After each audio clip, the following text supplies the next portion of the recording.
Simple tasks we do every day haven't been easy for Issac Pierce. I couldn't use a broom, couldn't fold clothes, I couldn't get dressed myself, couldn't put my own shoes on. Pierce suffered a debilitating injury 2 years ago. He was working at a tire plant when his arm was pulled into a conveyor belt. The company jacket grabbed hold of my rib cage.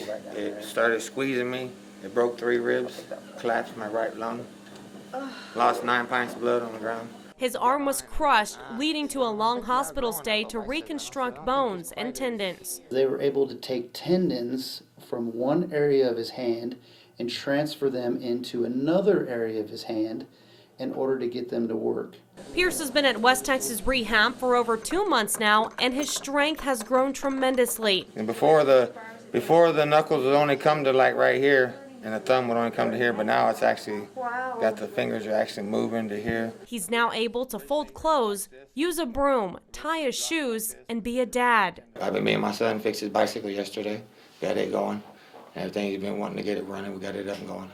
Matthew Wymore is a certified hand therapist and says Pierce's can-do attitude has made all the difference in his recovery. Ready?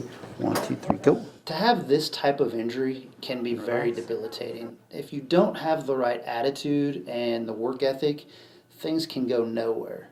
Luckily for Issac, he's got a can-do attitude and he's worked every step along the way. And that work ethic comes naturally for Pierce, and he has a practical outlook in the healing process, understanding his limits but never giving up. Continue to do what you want to do in life, continue to work on towards doing it.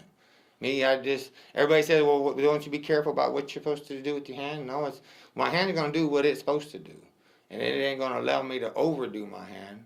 Pierce has access to top-of-the-line equipment and therapists that Wymore says would not be available if it wasn't for their donors.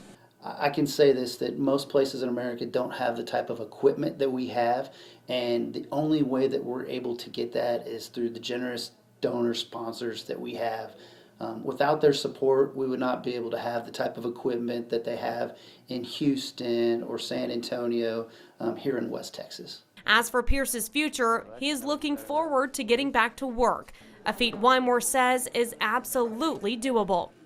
Reporting in San Angelo for Gray Media, I'm Caitlin Williams.